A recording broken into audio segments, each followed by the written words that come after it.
Could this be your ideal business? What is the ideal business? Well, there are many different business opportunities that require little capital outlay that ordinary everyday people can do, either part-time or full-time. However, before we consider them, let's look at an example of the conditioning that many of us have received either from our parents or from our schools. Most of us were taught to study hard and get a good education. This will enable us to get a nice steady job with good benefits and job security. We'll be able to buy a nice big house, enjoy regular holidays, travel the world in style, and live happily ever after. Well, unfortunately for most of us, that simply isn't true these days, for reasons we'll discuss in a minute. By the way, back in the good old days when job security actually meant something, this was known as the 40-40-40 plan, whereby people would work for 40 hours a week, 48 weeks a year, for 40 years, and retire on 40% of their income, with a $40 watch if they were lucky. But more about that later. This presentation is approximately 40 minutes duration, and it's not selling anything. This is information only, and the information is generic. In other words, it's not promoting any particular company, nor the goods or services of any one particular company. All that's asked of you is to relax and keep an open mind to this information because, as we know, the mind is like a parachute. It works best when it's open. So let's make a start. Have you noticed that these days many people are working longer hours and have less leisure time? It often takes two incomes to achieve the same that could be achieved in past years on just one income. Many people don't believe they're paid what they're worth and that their efforts are often not appreciated. There is a greater uncertainty in the workplace as a result of takeovers, mergers, relocation, downsizing, and right-sizing, not to mention capsizing. Job security has become a thing of the past. People are suffering more from stress-related illnesses than ever before. And on top of all that, the buying power of the age pension is diminishing rapidly.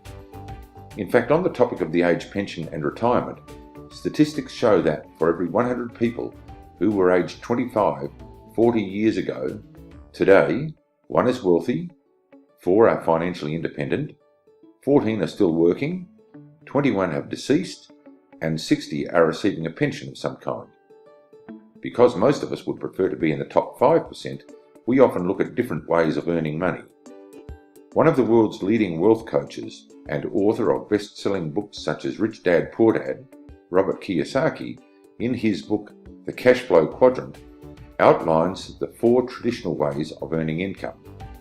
They are as an employee, as a self-employed or sole trader, as a business owner, and as an investor. Let's briefly consider the advantages and disadvantages of each. Most of the working population is engaged in the capacity of employee for someone or some organisation. The advantages of the employee status is that it provides regular income, which is usually known in advance, thereby enabling us to budget to meet our living expenses and hopefully have something left over to put into a savings fund. On the downside, as an employee, we are actually trading units of our time for units of our employer's money. And because time is limited, there is obviously also a limit to the amount of income that an employee can earn. Income from working in the role of an employee is known as active or temporary income because whether the employee is the cleaner or the CEO, if he or she doesn't turn up and perform, sooner or later he or she will be asked to move on. Perhaps the biggest disadvantage of relying on an ongoing, safe, steady income to meet long-term financial commitments is the issue of job security, or to be correct, the lack of it. Anyone who thinks that job security still exists probably also believes in the tooth fairy. The S or self-employed quadrant is also that of the sole trader and small business owner. Many professionals reside in the S quadrant, which is also known as the stress quadrant, for reasons that we'll discuss shortly. The main reason that people are attracted to this quadrant is because it gives them the opportunity to be their own boss and to have creative control over their business. They dislike taking orders from other people and being micromanaged. and really just want to do it their own way. However, what they often find is that whilst they do have creative control, they don't really own their own life. Their job does. If they aren't present, their customers disappear. Their income, like that of those in the employee quadrant, is active or temporary because if they stop work, their income also stops. Even professionals like doctors, dentists, accountants, as soon as they stop seeing patients or clients, their income also stops, at least from that source. And so this professional income is what is called active or temporary income. They are actually trading units of their time for units of other people's money. In reality, many self-employed people simply own their own job, and they, like those in the E or employee quadrant, are working for temporary income. There are two types of income: permanent and temporary income. Permanent income is also known as passive or leveraged income and is the type of income enjoyed by people such as inventors, authors, singers, songwriters, and investors. Temporary income is active income and in most cases would cease or slow considerably if the self-employed or sole trader ceased his or her business activity. This leads to comment on the topic of time and money. Many people have plenty of time but no money to enjoy it. Others are so busy working to earn the income they desire that they don't have the time to enjoy their money.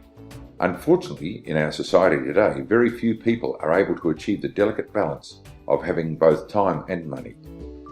It's interesting, most people think that we buy things with money, but in actual fact, we really buy them with hours of our life. Back to the cash flow quadrant and the B or business owner. This quadrant offers many advantages.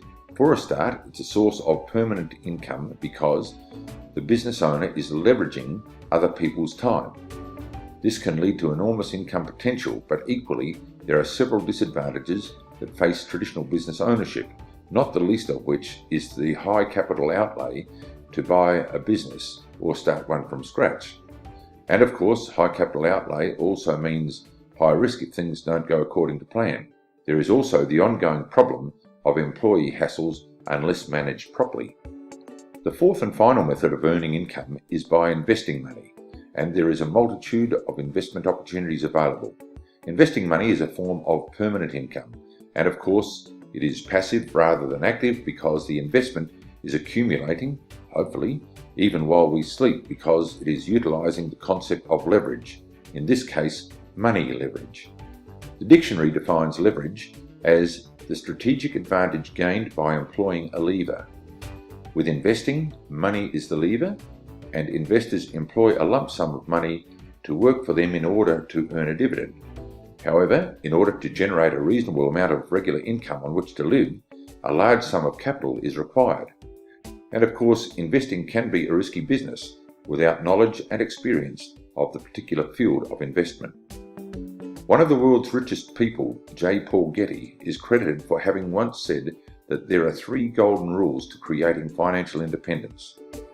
Be in business for yourself and pay yourself what you're really worth. Have a product or service that is in high demand, and duplicate your efforts through others over and over again. These 3 principles have been the cornerstone of the franchising industry since its inception.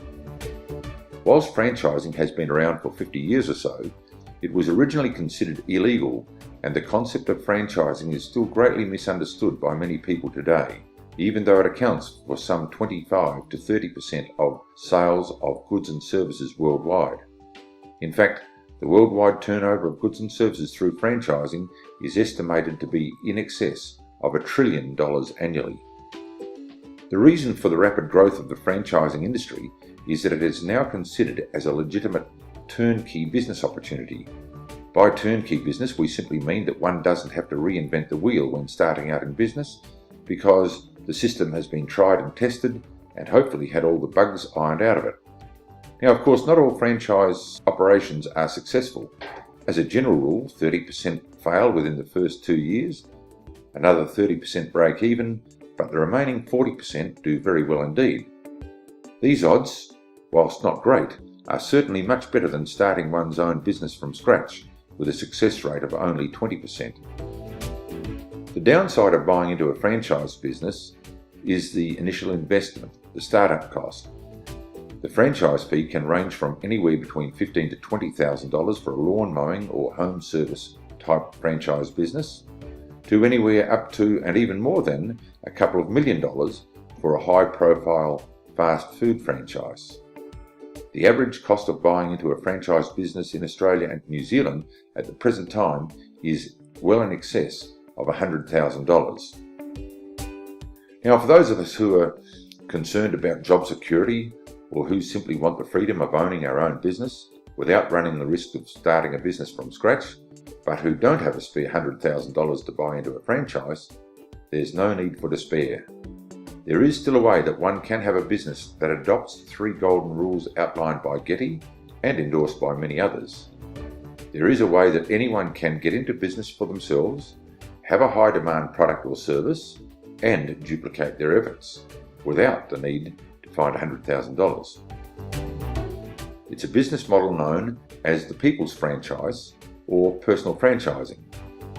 So let's do a bit of a comparison between the traditional and the personal franchising models, beginning by comparing the startup costs of each franchising opportunity. As previously mentioned, the startup cost of a traditional franchise business can be anywhere from $20,000 to $2 million. The startup cost of a personal franchise business ranges from as little as $20 up to approximately $3,000, depending on the company.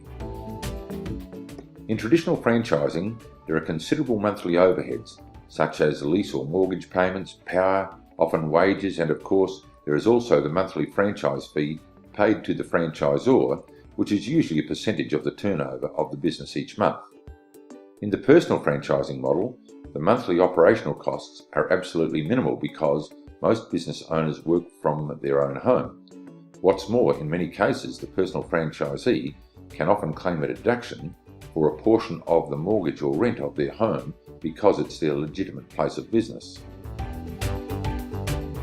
Consequently, the risk of owning and operating a personal franchise business is much less than that of a traditional franchise business.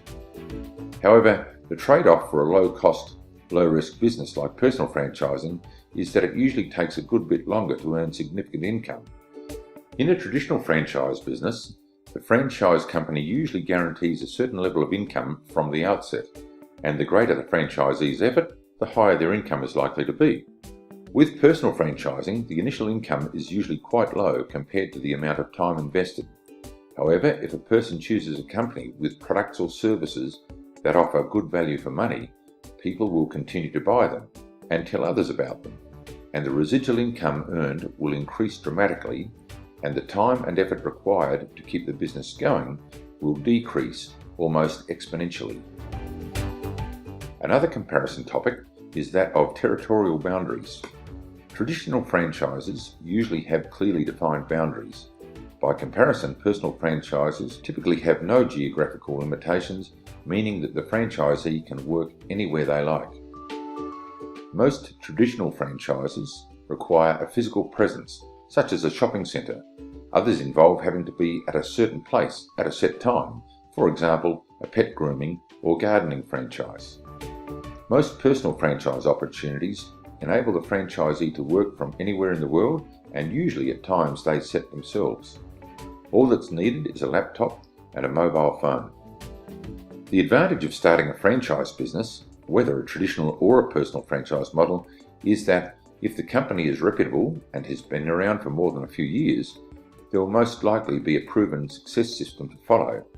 One of the risks of starting a non-franchise business from scratch is the unknown factors, the unexpected trials and tribulations that one may face along the way, which of course is the reason why so many startup businesses fail within the first 2 years.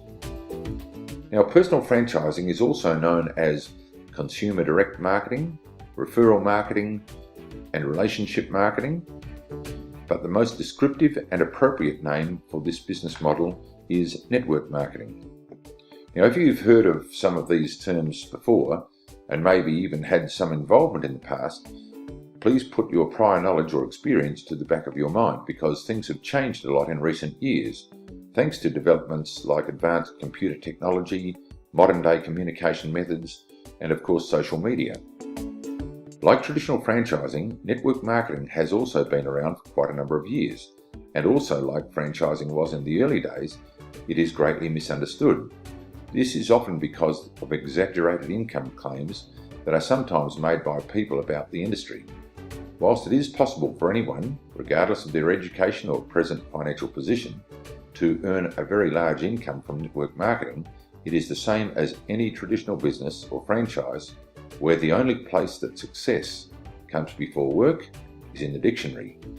Network marketing is a legal, viable and ethical method of moving products from the manufacturer to the consumer and is recognised as such in almost every country in the world. So why don't more people know about network marketing? Well, until recently it was shunned by many people as being something people would do only if they couldn't get a real job. There was something of a stigma associated with network marketing because it wasn't normal. It wasn't something we were taught about at school. At school we were taught to do a good day's work, a good week's work, get paid, and then rinse and repeat each and every week. However, these days network marketing is much better understood and is attracting more business people and professionals than ever before. In fact, the network marketing industry, which many now refer to as a profession, is responsible for creating more individual millionaires per annum than any other business or profession. So, just what is network marketing? Well, as industry guru Tom Schreiter puts it, most people do network marketing every day. They just don't get paid for it. Network marketing is simply referring and recommending products or services to the people in our market, our circle of friends and associates. Not only do we do network marketing every day, but we've actually been doing it from a very young age. For example, when we told our school friends about our new shoes, school bag or lunchbox, or our favourite TV program, we were recommending or marketing to our network. These days, as adults, we're more likely to recommend a book, a movie, a restaurant, or the latest app we've just discovered for our mobile phone. But when was the last time we received a thank you bonus from the movie theatre or restaurant for making the recommendation to our friends? Chances are the answer is never.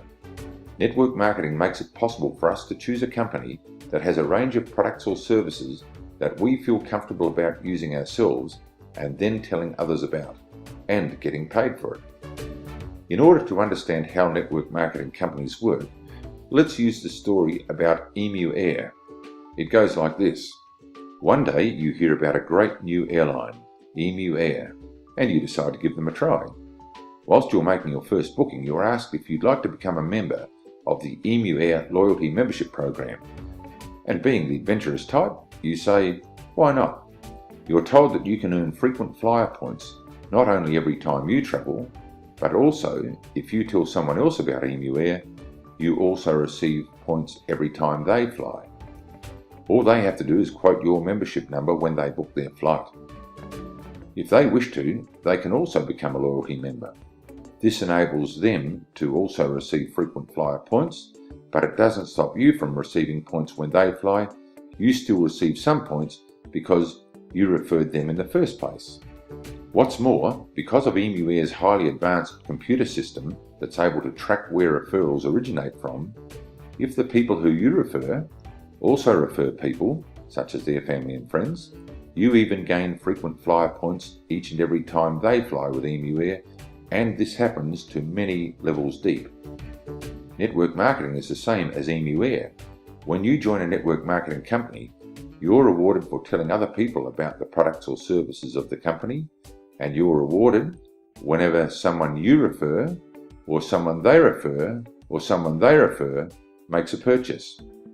The major difference between Emu Air and a network marketing company is that in network marketing, you don't receive frequent flyer points. Most network marketing companies have this strange custom of paying cash instead. Hopefully that custom doesn't put you off network marketing. Here's the bigger picture when looking at the difference between traditional companies and network marketing companies. In the traditional structure, there is the typical large corporate building.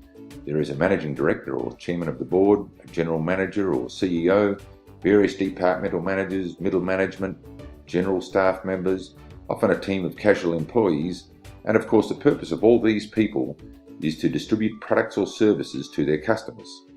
The corporate structure of a network marketing company is exactly the same. Office building, general manager, departmental managers, staff, and so on. However, when it comes to the distribution or marketing of products and services, there is a significant difference. To illustrate the traditional distribution method, let's use the example of Fred, a budding inventor who devises the world's most efficient, reliable, works every time mousetrap. And because of Fred's lateral thinking, he calls this magnificent invention, you guessed it, the better mousetrap. Now, Fred doesn't earn a cracker until people buy it. So his first move is to find a manufacturer to produce the device in sufficient quantities. He then engages the services of a national distributor, who in turn appoints major distributors in each state or region.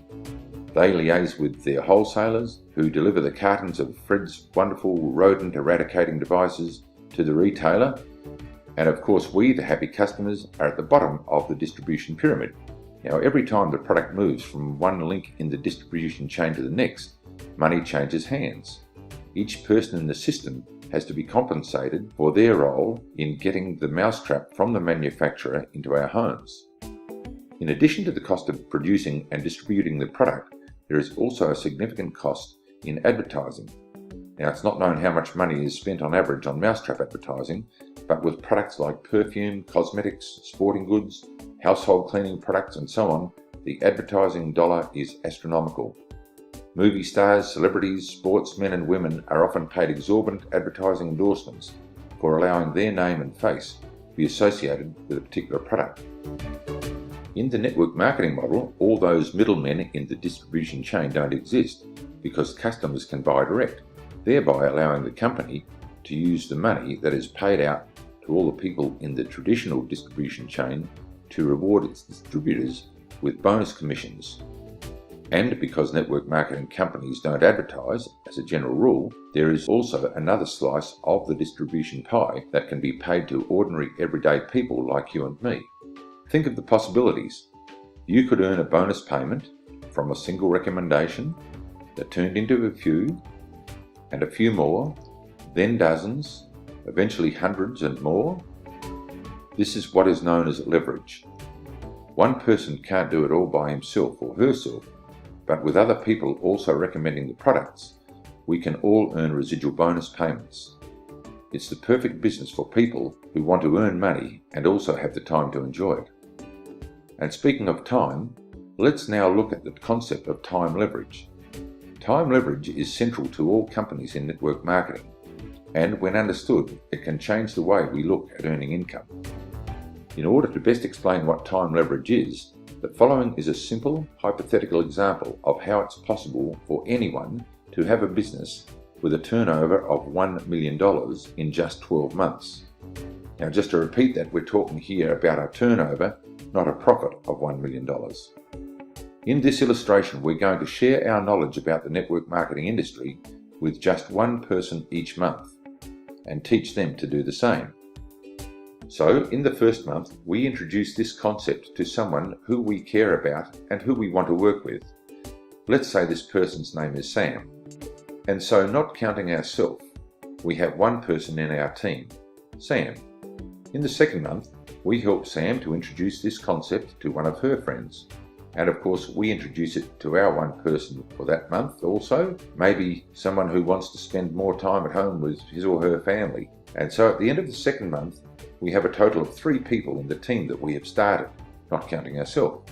And because we've been a good teacher and duplicated our knowledge and efforts through Sam, in the third month, these 3 people from month 2 introduce 3 more people, that is, 1 person each. We also introduce our 1 new person, perhaps someone who feels they're overworked and underpaid, and so the total is now 7. Now, right here, it's important to be aware of a strange phenomenon. In network marketing, and this applies to most companies, it's right here at about the 3-month mark that many people quit the business.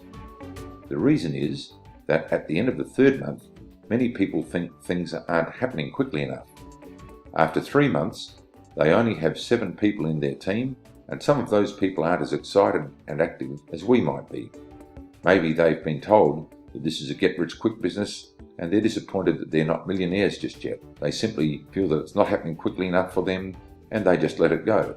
However, let's assume, for the purpose of the exercise, that these 7 people give it one more month and introduce it to just one person each. And of course, we introduce our one person. Perhaps someone who we know who has just recently had their hours reduced, or worse still, been made redundant. And so at the end of the 4th month, we now have 15 people in our team. And of course, if these 15 people each duplicate their efforts, and we introduce it to someone else who we know and care about, who also wants more out of life, do you see how we would now have 31 people in our team? By now, these people are starting to get the hang of this because they're beginning to understand how they can duplicate their efforts and help other people at the same time by sharing this information. Remarkably, there are now 63 people in the team that we started 6 months ago.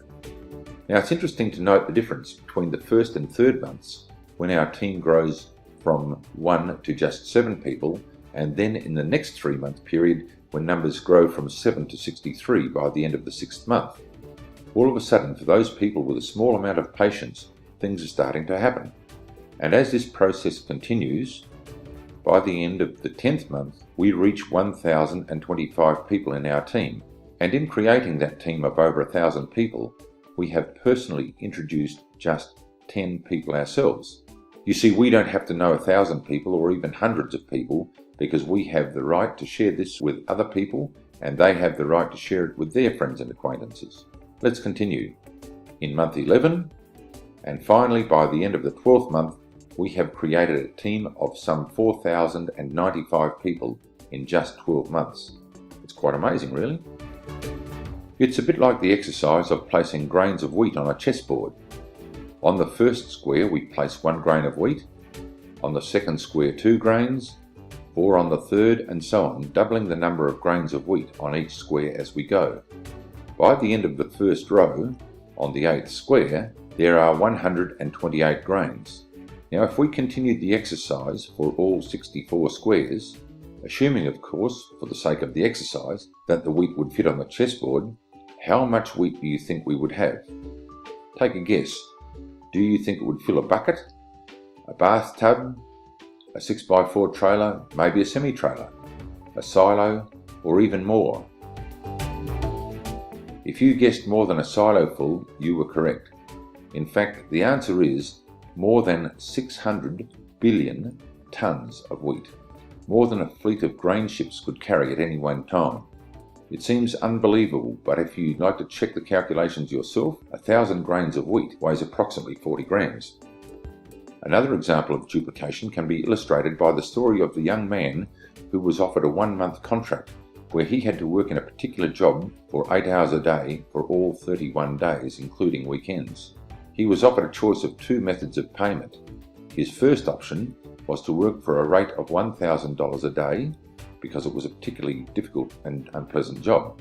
The other payment option was to work for just 1 cent total payment for the first day's work, 2 cents for the whole of the second day, 4 cents for the third, and so on, doubling up each day for the full 31 days. Well, having heard about the exercise with the grains of wheat on the chessboard, this young chap chose the latter method. However, by the end of the first week, he was a bit concerned that he'd made the wrong choice, receiving only 64 cents for his labour on day 7. Even by the end of the second week, he was still a bit worried about his decision because his payment for the 14th day was only $80. And you'll notice that we've rounded down for simplicity. However, by day 21, he knew he'd made the correct choice because that day's pay was in excess of $10,000. By the last day of the 4th week, his daily effort was worth over $1 million, and by now it would come as no surprise to learn that if his earnings for each day by this method were added together, they would come to in excess of $20 million.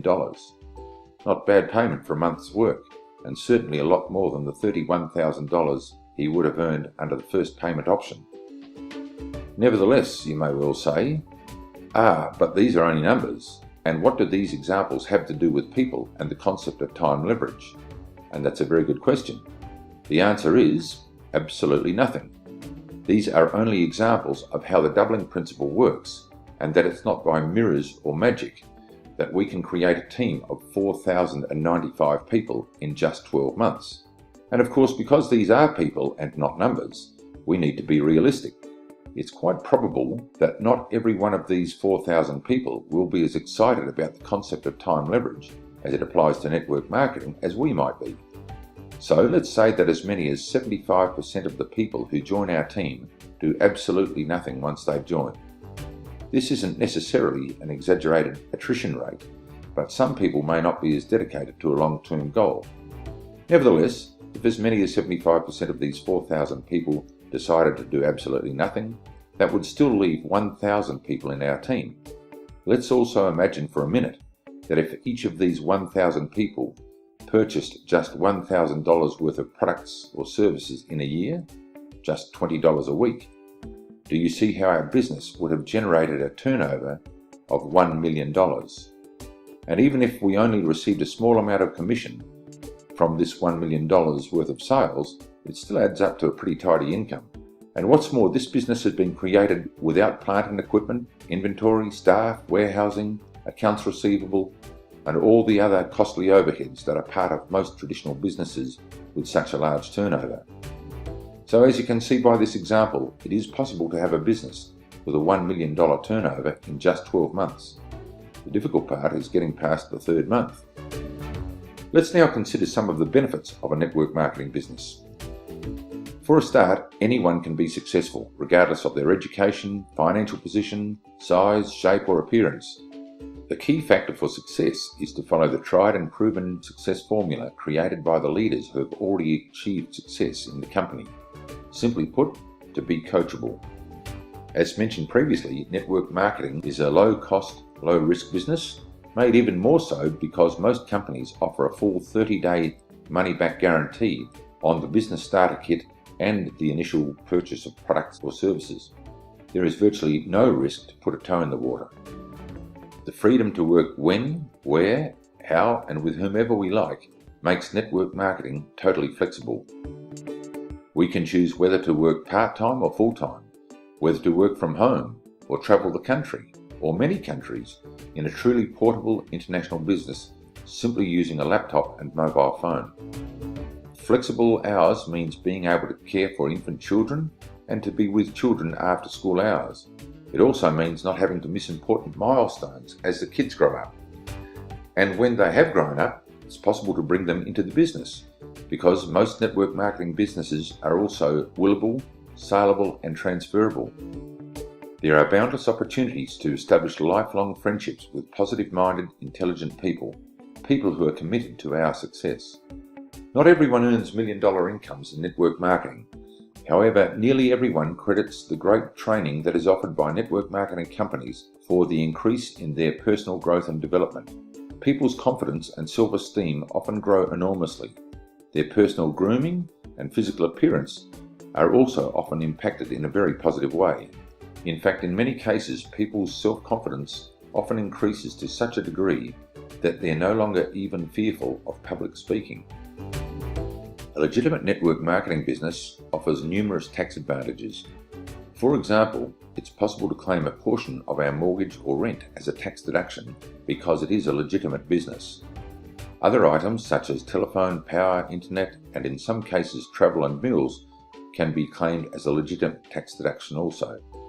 The golden rule here is to consult our tax agent. Another great thing about network marketing is that it provides the stability of a professional business entity while still being portable enough to allow for international ambitions, regular travel, and a rewarding and enjoyable lifestyle. And unlike other business models, network marketing spares us the hassle of chasing bad debt, dealing with employee issues, and being stuck in peak hour traffic. We also don't have to worry about having to pay exorbitant franchise fees or the mountains of paperwork that go with operating other business types. There is no limit to the income that we can earn, so the right amount of effort can translate to our goal amount of earnings. But the best part is that much of the income is residual. We can set our network marketing business up to earn income even while we're not actively working. Another benefit of network marketing is that it offers the opportunity to contribute to others. The purpose of any business is to make a profit. However, the only way that a company or an organisation stays in business is by marketing products or services that make someone's life better. This is the major premise of any reputable business, to make someone's life better. With network marketing, we can do this in two ways: by introducing people to products or services that make their life better in some way, and or by introducing them to a business model that makes their life better through the financial opportunity. And by having more money and time freedom, people are more able to contribute to society by donating their time and finances to worthwhile causes. Network marketers are not in business alone. In fact, network marketing relies on positive collaborative relationships, a refreshing change from the often brutal corporate ladder or pyramid.